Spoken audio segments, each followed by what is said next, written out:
Our story. Part 21. You are not alone. As I tell these stories, some of you who were there may be thinking, he is telling the good parts, and you would be right.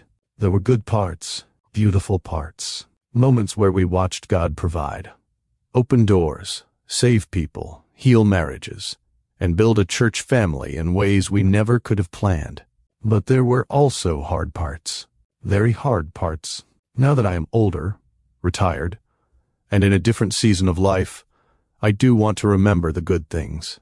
I want to honor what Jesus did. I want to remember the joy, the friendships, the miracles, and the faithfulness of God.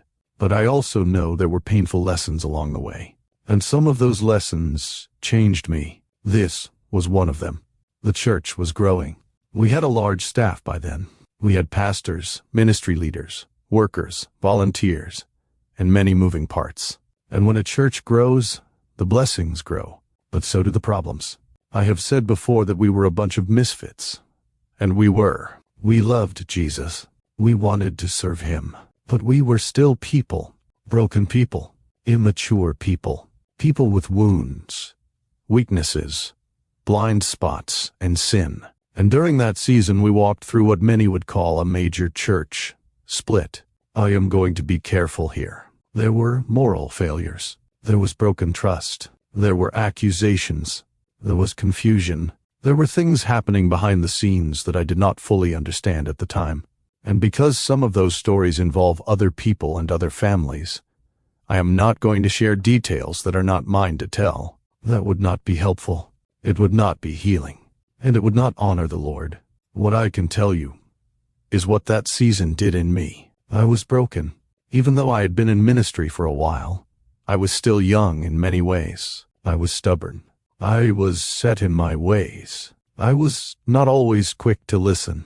I did not always know how to respond with wisdom. Looking back, I can see things I would handle differently today. At the time, I was doing the best I knew how with the information I had, but it was painful.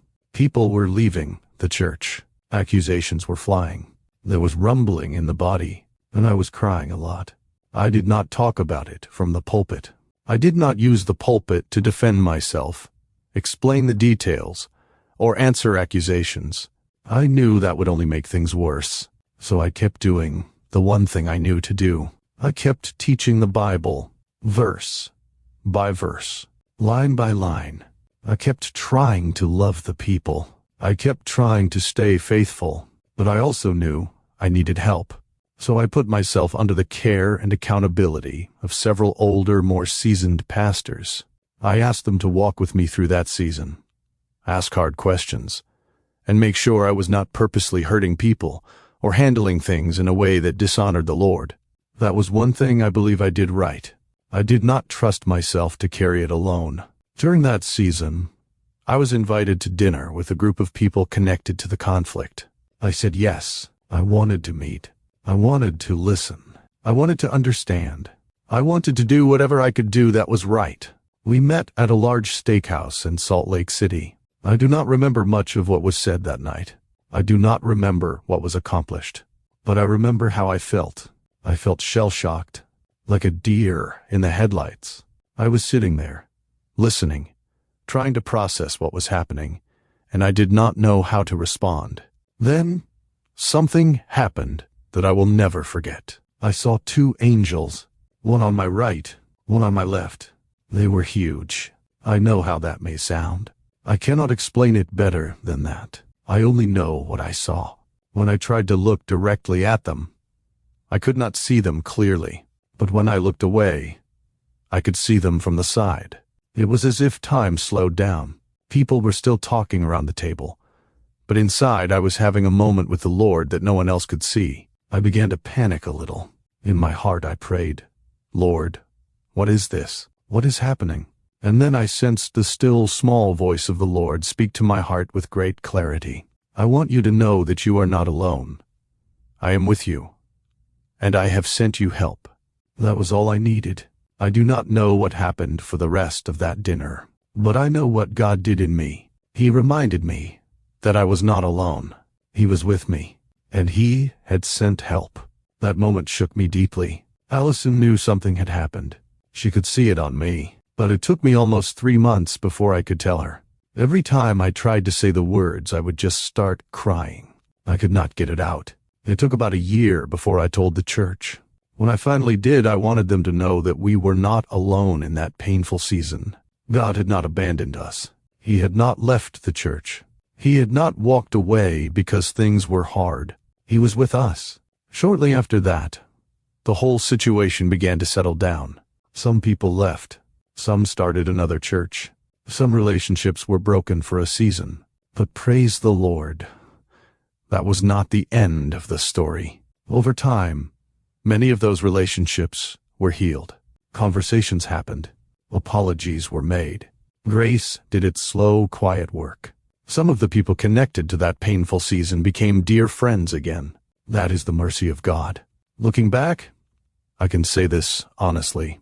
There are things I would do differently today. There are ways I would listen better. There are ways I would move slower. There are ways I would handle people more gently. But with the information I had at the time, I was trying to do what was right before the Lord. I did not do everything right. But God was faithful. He carried us through. He held the church together. He worked in people's hearts, and He worked in mine. That season taught me that leadership is not just standing strong when everything is going well.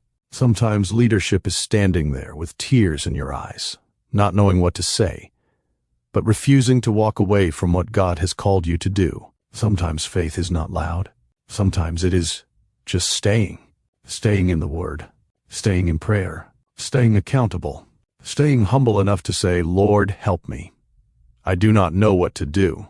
And He did. God helped me. God helped us. We got through that season. And the church kept growing. People continued to come. Lives continued to change. Jesus continued to be faithful. But I knew something in me still needed more work. I needed someone to come alongside me and help knock off some of the hard edges. I needed a mentor. I needed someone who could help me see people differently. And in His kindness, God sent a pastor into my life who would change the way I looked at ministry, people, and myself. But that is the next part of the story.